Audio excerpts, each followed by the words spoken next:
Hey, what's going on YouTube, and welcome back to Tech Conversations. I am your host Guillermo. It is April 22nd. Let me know in the comment section below how you guys are doing today. As you can see, it is a green day for me, up $700 today, or about 0.8% so far. So we'll see what the rest of the day brings us. Now, just a reminder, we will be doing a giveaway for reaching 100,000 subscribers. Thank you guys so much for all your support.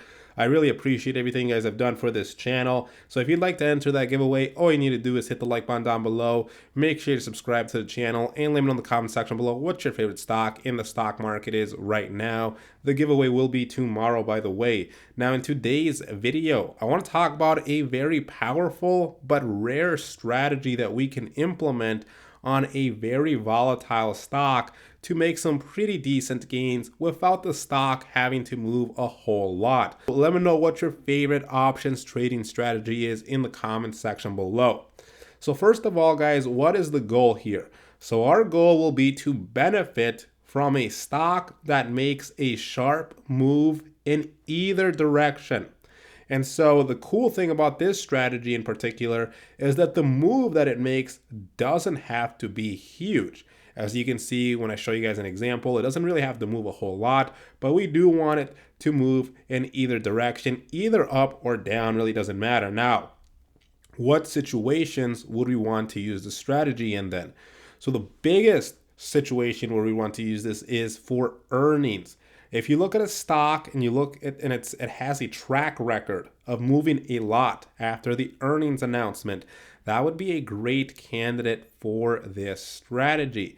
And again, it doesn't matter if it moves up or down because we're going to benefit both ways.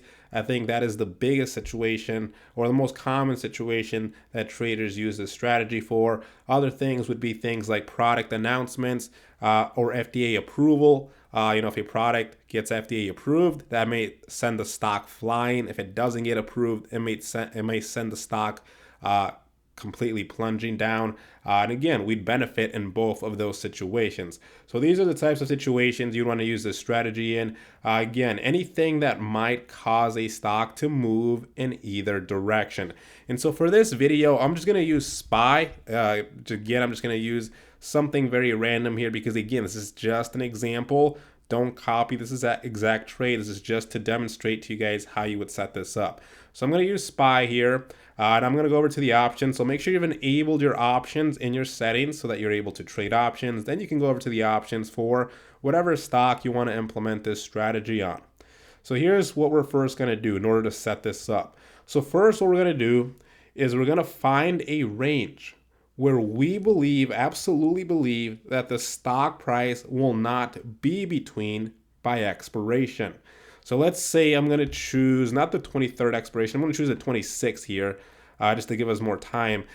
So let's say that on April 26th, I don't think that SPY will be between 416 and 417.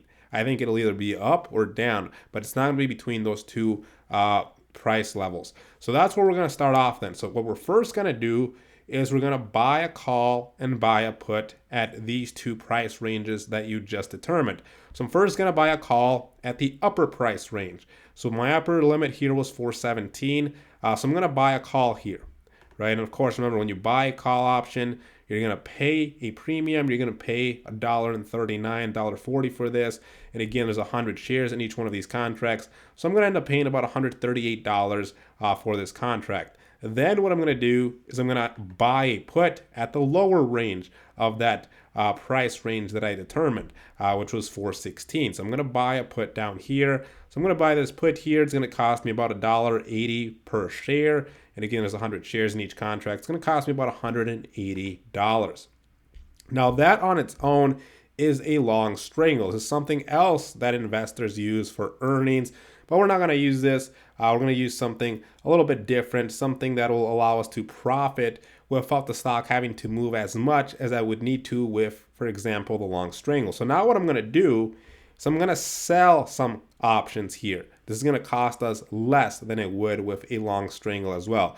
So I'm going to go ahead and I'm going to sell a put, and I'm going to sell a put under the strike of the put that I just purchased. So I'm purchasing this put here. So right under, I'm going to sell a put, and you can kind of mess around if you want to go even lower and kind of see how that affects how much you're going to have to pay or how much, your profit losses are. But I'm just going to go right under it. So I'm going to go to 415. I'm going to sell this put. Now remember, when you sell an option, you receive a premium. So for selling this put, I'm going to receive about $2 per share or about $200 for selling this contract. Similarly, I'm going to go ahead and I'm going to sell a call. And I'm going to do that right above the strike of the call that I purchased, right? I'm purchasing a call at the 417 strike. So right above there, I'm going to choose the 418 strike. I'm going to sell this call right here. So for this, I'm going to receive about $63, $64 per share. And again, 100 shares in each contract. I'm going to receive about $65 for selling this call option. So as you can see, my total cost went down a lot now. Now I'm only going to have to pay about $80 per contract. Really depends how many contracts. Let's say we just want one. It's going to cost us about $80 or so.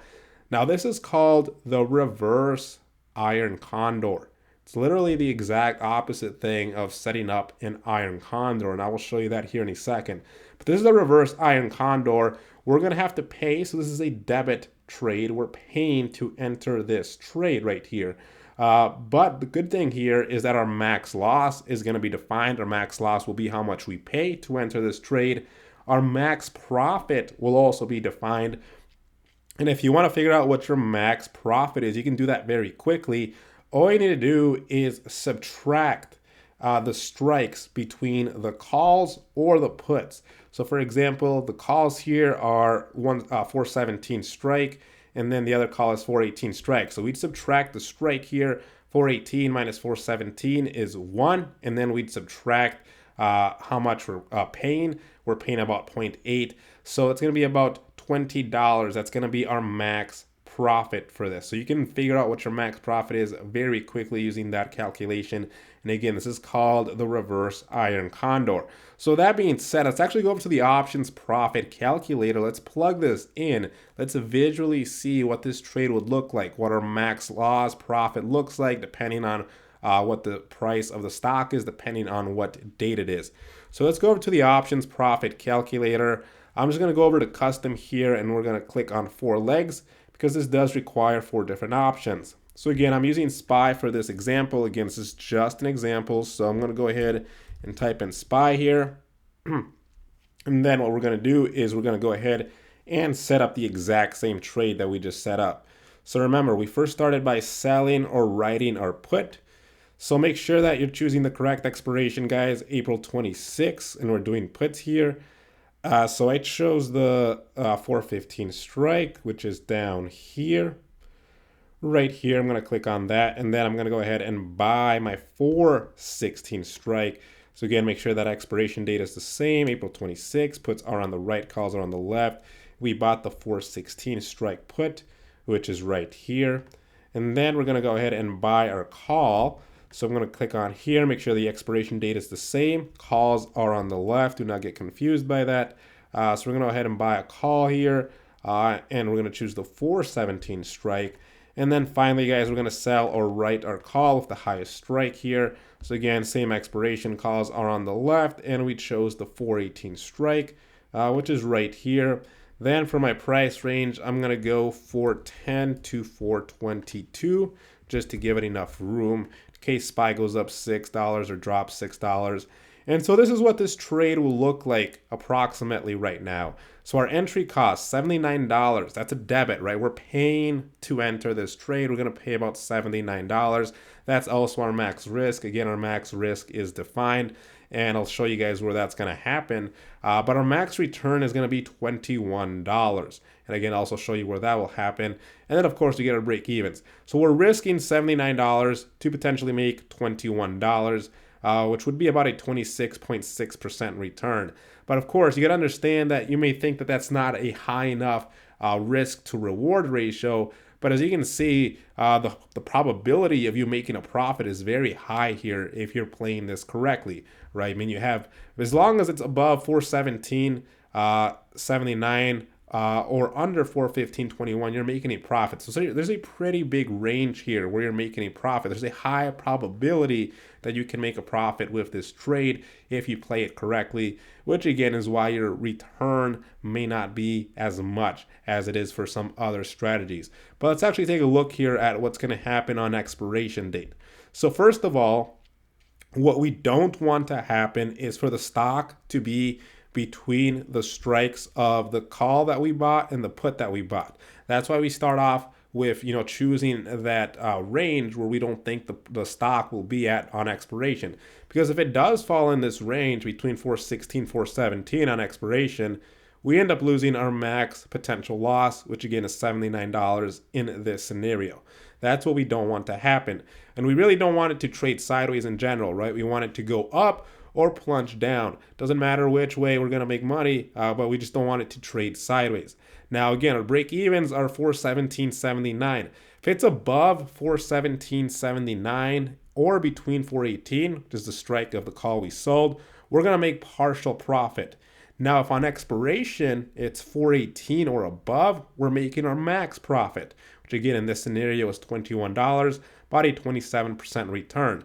On the down here on this side, if it's between 415.21 and 415, which is the strike of the put that we sold, we're making partial profit.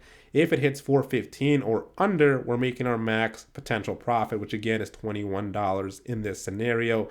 Finally, if it's between 417.79 and 417, we're going to lose some of our money, not all of it, but some of it. And if it's between 415.21 and 416, again, we're going to lose some of our money, not all of it. But again, we certainly do not want the stock to be between 416, 417 on expiration, or we end up losing all of our money that we paid to enter this trade. So as you can see, again, with this strategy here, you want to implement this with a stock that's highly volatile, a stock that's going to move. We don't care in which direction. We just want it to move either up or down. And again, high probability chance of you making money on expiration because again, if you look at this chart here, as long as it's above this range or under this price here, we're gonna make some profit, guys.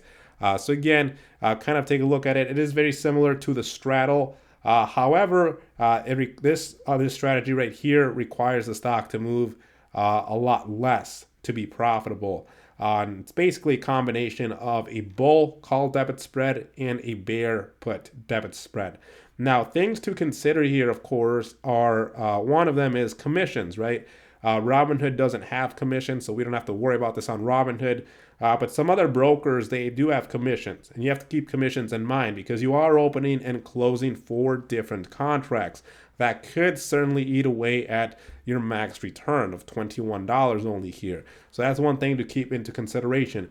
The other, of course, is assignment risk. Remember, anytime you sell an option, there is risk of assignment.